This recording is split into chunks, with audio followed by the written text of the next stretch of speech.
wanting to write your own book, our team expert Jennifer Howd can assist from concept to completion. Jennifer has co-authored award-winning screenplays and books and is the author of the Mindfulness Diaries. Hi, Jennifer. Hi, Catherine. How are you? I'm great, thank Good, you. good. Writing a book, it can be kind of daunting, yes? It can be. Yeah, but you make it easy. I try. Yeah. Or painless. Yeah, yeah, painless is good. Yeah. So how does one begin? Like, how do you select a book topic? Well, it depends really on what your objective is. I mean, how did you select the topic of yours, the Mindfulness Diaries? I love that name. Thank you. Yeah, I didn't actually know I was going to write a book until I had an experience, and afterwards I was sending an email out about the experience, and the email ended up being 30 pages long, and I was like, wait a minute, maybe this is a book instead of just an email. Oh my gosh. So it kind of grew out of that. So, you know, if you have a certain experience that you go through, this was a memoir, you can write about that and put it out there. If you're an expert in a you know, particular subject, like say you're a nutritionist or what have you, and you've developed a diet plan, you can, you know, create a book around that so that you can get your information out into the world. So there are different reasons. You might have a story, a fictional story, something like that, or a screenplay idea, you know. All depends on really where the inspiration's coming from. Right, so it's kind of something that comes from within, and you just have this book inside you that you feel you want to write, and it's just kind of a natural... That's been my experience, absolutely. So what is your first step? Once you realize, oh, I do want to write this book about either a fiction book or nutrition or, you know, area of expertise or whatever, what's the first step? It's usually helpful for most people to have... Besides a 30-page email. Yes. It is usually helpful for someone to have a structure of some sort in place before they start writing, because the idea of writing a book can be really overwhelming. Where do I start, right? Yeah. So kind of create an outline of what you want to say, or the, you know, in the case of a fictional book, the plot points, the different plot points from beginning to end. Would be your outline. If you're writing a memoir, same kind of thing, this happened, then this happened, then this happened, and just really quick little spurts, little sentences or even words, that right? later you'll elaborate on. That you would then elaborate on, yeah. And if you're writing a nonfiction book, you know, what would each chapter be about? So how do I begin writing this? Well, you've got your outline at this point, right? At this stage, you want to kind of pick one of the outline points. Some people, again, like to start right at the beginning, but you don't have to. You can choose the last outline point and start fleshing it out. You know, whatever the topic is, start fleshing it out. So the advice is just start writing. Just start writing, Okay. yeah. So you kind of do a rough draft? Yes. Okay. You start writing, you do a rough draft, and this draft is, you know, do not edit yourself while you're writing it. Just put it all out there. Yeah. It doesn't Is that need a technical term? Very technical. Just put it out there. Do not worry about whether it's good or bad at that stage. Just get it out of yourself. Right. Yeah. But just feel it. Feel it. Yeah. So the next step is, at that point, usually it's a good idea to kind of put that rough draft aside for a period of time, and each person is different in terms of how long they need to have a separation from it. But, you know, some people can do a day or two and get enough objectivity when they come back to it. Other people need a week, a couple months, whatever it is that feels right for you. So set it aside, put it in your desk drawer for a little while, go off, do other things, forget about it, and then come back to it and reread it. Because, and the reason for the time is so that you come back more objective. Exactly. Okay. Yeah. Reread it and then start to edit it at that point. So you get like a first draft. Okay. Yeah. How does one know if they're on the right track? Well, it's a good idea at that point to send it to someone for third-party feedback, get another opinion. At this point, you can do that with a friend, or you can do it with a professional. If you choose to do it with a professional, the term is developmental editor. That's who you're going to want to look for when you want to hire someone to help you shape the material. So in other words, the developmental editor will take what you've given them and help you shape it. Exactly. Gotcha. Okay. Otherwise, you shape it yourself. Yeah, and it may not, you're not as objective. And they are a trained professional. Right. Gotcha. The next step after that is to take the manuscript to a copy editor. The copy editor is someone who helps out with the grammatical structure of it, basically the punctuation, your spelling, all of that kind of stuff. Oh, I would need that. Kind of like the red pen from a teacher. Right. We all need that. Yeah. Would I develop a book cover at this point?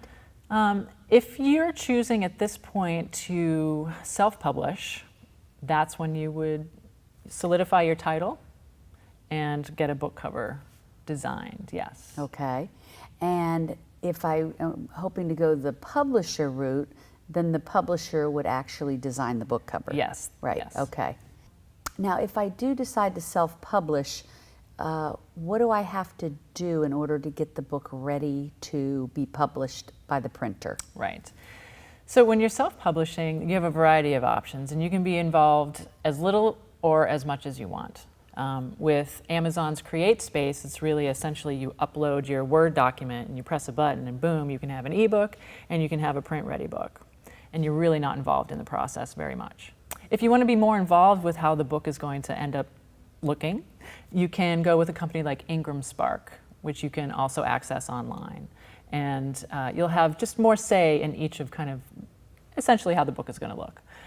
There are also printing companies that you can go to that are offline or in the real world, so to speak, where you can also bring your manuscript and have them print on demand for you. I'm glad you talked about the printer for self-publishing because we're about to talk to them right now. And then you will come back and we'll talk about how do you get a publishing deal. All right.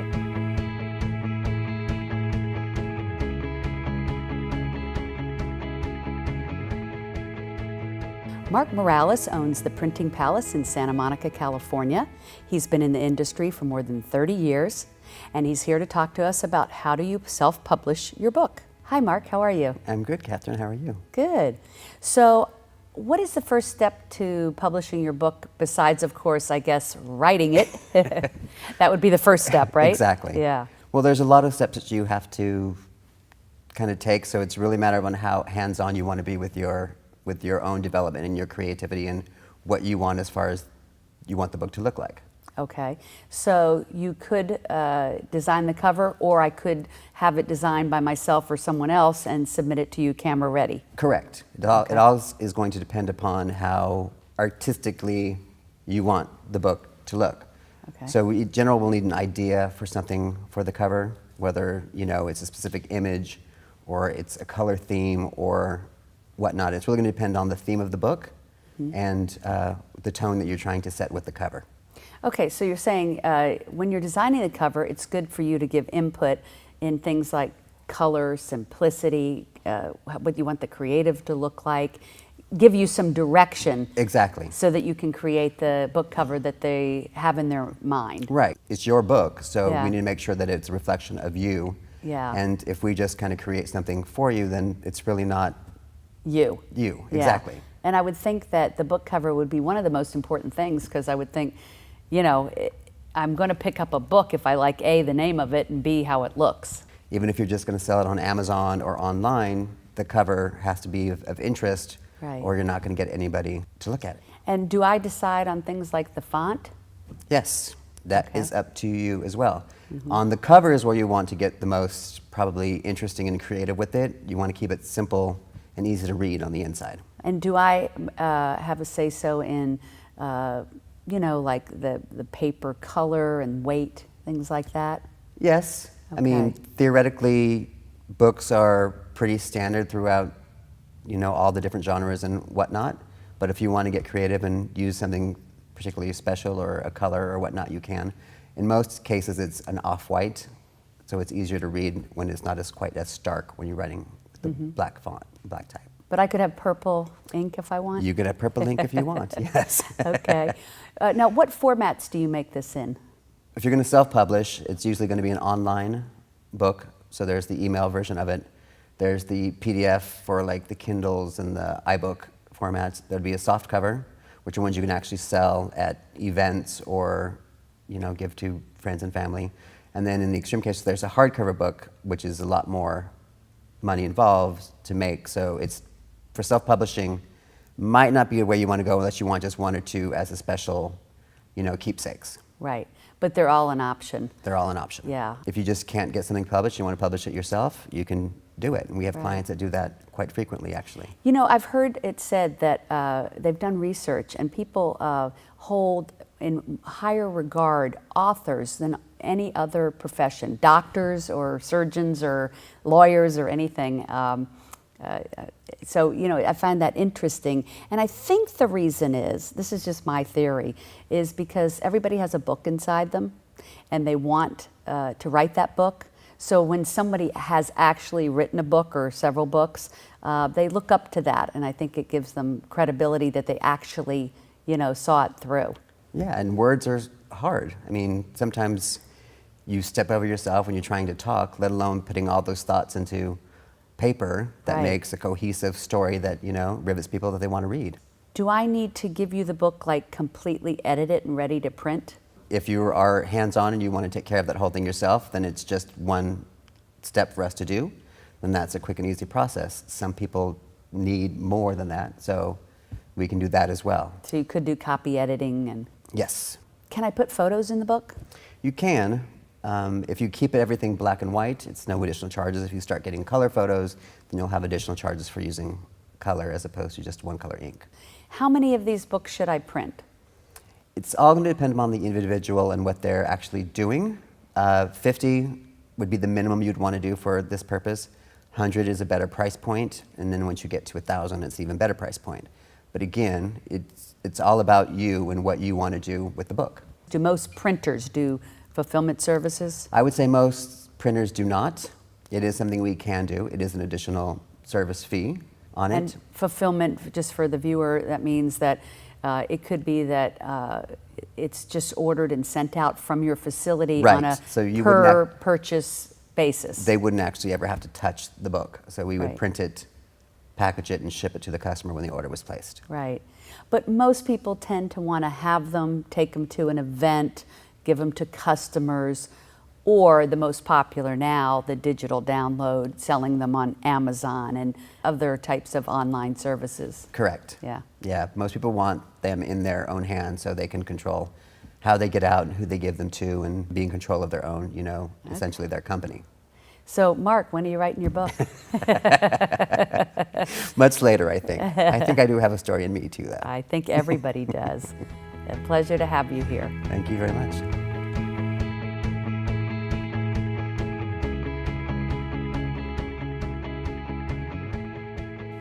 Now we're back with Jennifer to talk about how do you get a publishing deal. Jennifer, tell us, what's the secret sauce?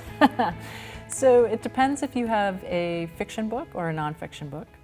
If you have a fiction book, then you need to write the whole piece, and then you'll send it in to the publishers. So if you're writing a nonfiction book, there are basically three components. The first one is book proposal.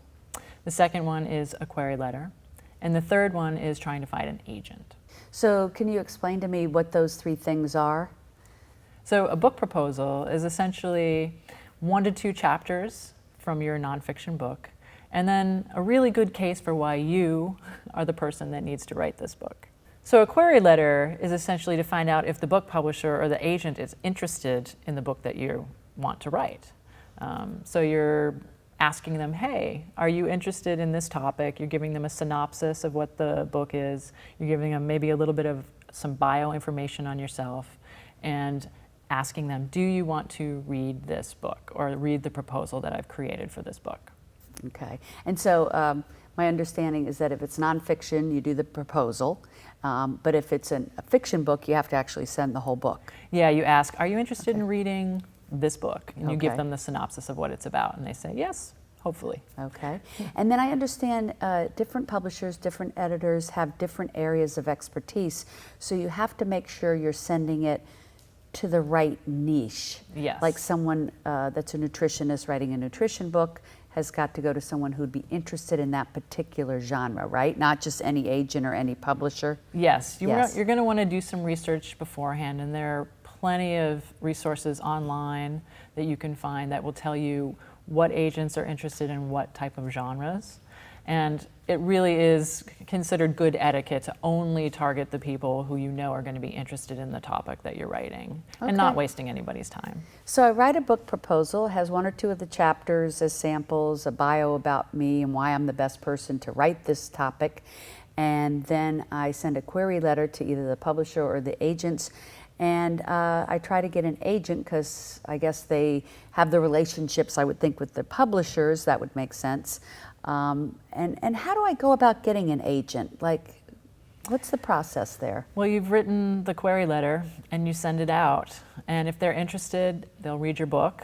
And then after they read the book, if they're interested in representing you, they will let you know. And boom, you've got it. And you want to send out basically as many query letters as you can to as many agents as you can, because it's kind of a numbers game. Right. Really. I've heard like you should send it to like a minimum 500, something like that. But it only takes 1, right? Exactly. Right. Exactly. It only takes 1. So the more you send, the better your odds are. We write the book proposal, we send the query letters to the 500 agents, we land one, and then once that publisher offers us a deal, the upside to having a publisher as opposed to self-publishing is what? Well, with a publisher, you're going to most likely get some sort of upfront amount of money, right? You don't have to handle the production yourself. You don't have to handle any out-of-pocket costs at all. They're going to handle most of the marketing. You're going to be expected to do some of that yourself too, with social media and what have you, but they're going to be able to do advertising and, TV ads or whatever it is, billboards, all that fun stuff. So they're going to handle the lion's share of all of that. And with a traditional publisher, you really have probably a better shot at reaching a lot more people with your book. Okay. Well, both good options. I feel like might as well go for the publisher. If it doesn't work out, you can always self-publish. Either way, the good news is you can get your book out there. That's right. We live in a time right now where everybody can put whatever they want out there in terms of, if they have an idea, go for it. If you have that best-selling book inside of you, whether it is fiction or nonfiction, if you want to self-publish it or find a publisher, whatever you do, just get started. Start writing today.